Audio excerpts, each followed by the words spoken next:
नमस्कार गुरुजनों, मैं राकेश वर्मा आप सभी का स्वागत करता हूं आपके अपने परिवार एसएन गुरुकुल पर। गुरुजनों, जब एसीएस पाठक के द्वारा आप सभी पर समयबद्धता और नियमित उपस्थिति को लेकर के कड़ाई की जा रही थी, तब आपको बहुत ज़्यादा तकलीफ हो रही थी। तकलीफ इस कारण हो रही थी कि केके पाठक के द्वारा बहाल आउटसोर्सिंग एजेंसियों से जितने भी डीपीएम, बीपीएम, बीआरपी थे, उन सभी पर डीओ, डीपीओ, बीओ का इतना दबाव था कि वे जबरन आपका जो हाज़िरी था, उसको काट करके, आपको अनुपस्थित घोषित करके, आपको लेट लतीफ़ बता करके, आपको आदेश के अनुरूप कार्य न करने जैसा अनुशासनहीनता करार करके और कारण बताओ नोटिस जारी करते थे और उसके आड़ में आपसे हफ्ता वसूली, धन वसूली करते थे। साथ ही आप में से बहुत ऐसे शिक्षक-शिक्षिकाएँ हैं, जिन्हें छुट्टी चाहिए होता था, तो वे निरीक्षी कर्मियों से 500 हज़ार रुपया दे करके वो मैनेज कर लेते थे और वे छुट्टियाँ मनाते थे। बहुत ऐसे निरीक्षी अधिकारी थे, जो टारगेटेड कार्रवाई करते थे कि उस शिक्षक या उस शिक्षिका या उस प्रधानाध्यापक पर हमको कार्रवाई कर देना है, उसको हमको फँसा देना है, उससे इतना वसूल कर लेना है। तो उससे बहुत तंग थे, तो कुछ मतंग थे।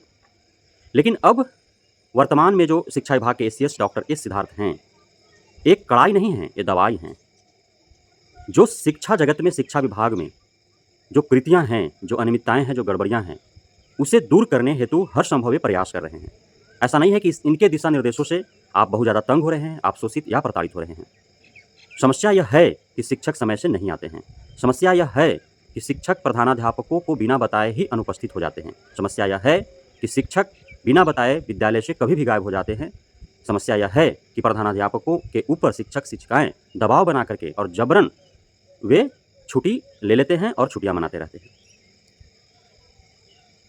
फ़ोन कॉल पर वो प्रधानाध्यापक को फ़ोन करके वो छुट्टी ले लेंगे, व्हाट्सएप पे मैसेज करके छुट्टी ले लेंगे।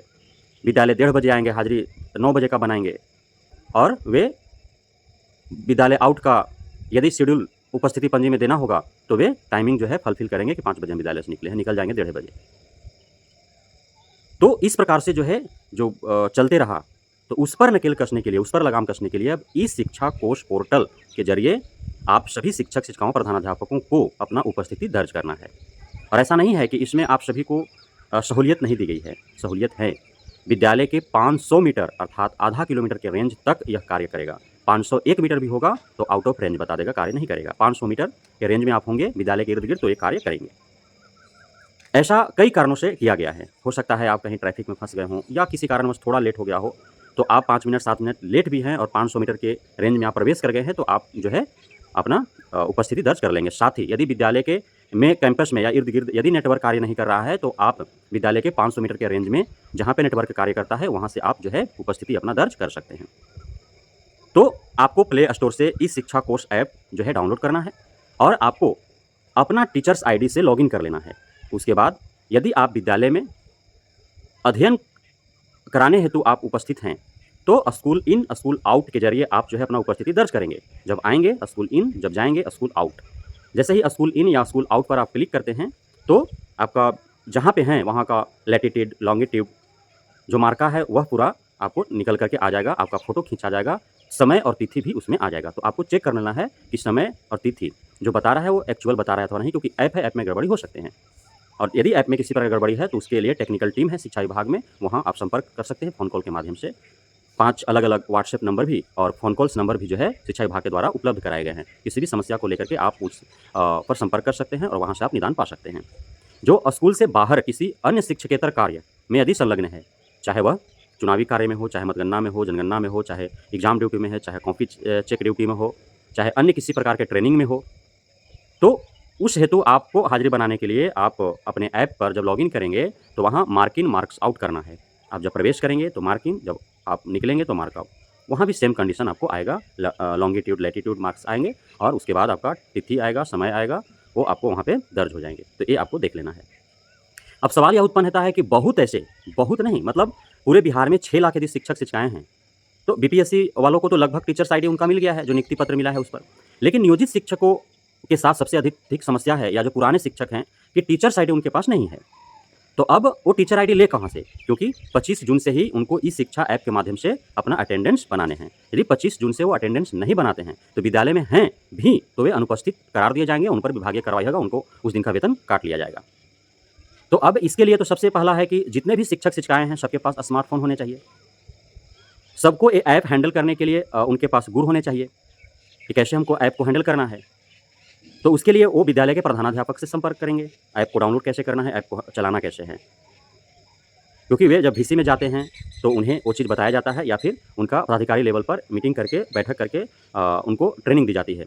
साथ ही बिहार सरकार का जो सूचना प्रसारण मंत्रालय है, वहाँ से या फिर एजुकेशन डिपार्टमेंट शिक्षा विभाग से जो है वीडियो जारी किया गया है और उस वीडियो में बताया गया है कि किस प्रकार से हैंडल करना है। तो हैंडल करना बहुत आम सी बात है। जैसे आप यूट्यूब चलाते हैं, जैसे आप फेसबुक चलाते हैं, जैसे आप इंस्टाग्राम चलाते हैं, टेलीग्राम चलाते हैं, व्हाट्सएप चलाते हैं या अन्य कोई गेम खेलते हैं, अन्य किसी ऐप के माध्यम से आप कोई कार्य करते हैं, बस सेम है। आपको प्ले स्टोर में जाना है, इस शिक्षा कोष ऐप आपको डाउनलोड कर लेना है, उसमें आपको लॉगिन करने के लिए अपना टीचर आईडी डालना है। उसके बाद स्कूल में है तो स्कूल इन, स्कूल आउट। यदि आप स्कूल से बाहर किसी कार्य में हैं, विभाग या सरकार के निर्देशानुसार, तो आपको वहाँ मार्क इन मार्क आउट करना है, सिंपल सी है। आप जैसे ही स्कूल इन स्कूल आउट करेंगे तो आपको जो है आपका सेल्फ़ी कैमरा जो है वो खुल जाएगा और सेल्फ़ी आपको ले लेना है। जैसे ही सेल्फ़ी आपका आएगा वहाँ पे लैटीट्यूड मार्क, लॉन्गिट्यूड मार्क, आपका डेट, आपका जो है आपका टाइम सब आ जाएगा वहाँ पे। फिर आपको क्लिक करके कर देना है, बेहद सिंपल है।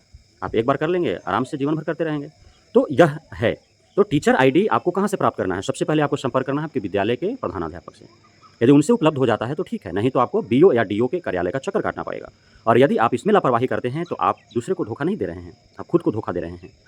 क्योंकि 25 जून से यदि आप ऑनलाइन अटेंडेंस नहीं बनाते हैं, आप यदि इस शिक्षा ऐप से अटेंडेंस नहीं बनाते हैं, तो जितने दिन तक आप इस शिक्षा को कोर्स ऐप पर अटेंडेंस नहीं बनाएँगे, उतने दिन आपको अनुपस्थित करके उतने दिन का आपको वेतन काट लिया जाएगा। इसलिए आपको हर हाल में ये करना है। इसीलिए आपको इस जो बिहार के शिक्षा विभाग के द्वारा जो ये दिशा निर्देश निर्गत किए गए, जो आदेश दिए गए कि इस शिक्षा कोष ऐप से ही अटेंडेंस बनाने हैं, इसके बाद से सारे शिक्षक-शिक्षिकाएँ जिनके पास टीचर आईडी नहीं है, वो डीओ का चक्कर काटना प्रारंभ कर चुके हैं।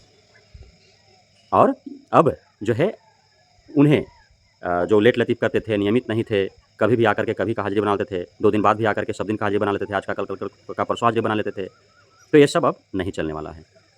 अब प्रधानाध्यापक के हाथ में भी शक्ति नहीं है, बीओ, डीओ के हाथ में भी शक्ति नहीं है। जो आप आएँगे या जाएँगे, कब आ रहे हैं, कब जा रहे हैं, ये सब आपका ऐप पर रहेगा। शिक्षा विभाग में जो कंट्रोल टीम है, तो वो आप देखता हुआ रहेगा कि कौन कब, उसी हिसाब से आपका जो है वेतन बनेंगे। तो इस पर आपको खासे ध्यान देना है। बहुत-बहुत धन्यवाद आप सभी गुरुजनों का हमारे साथ जुड़े रहने के लिए, बने रहने के लिए, इतना प्यार देने के लिए, हम पे भरोसा बनाए रखने के लिए। जय हिंद।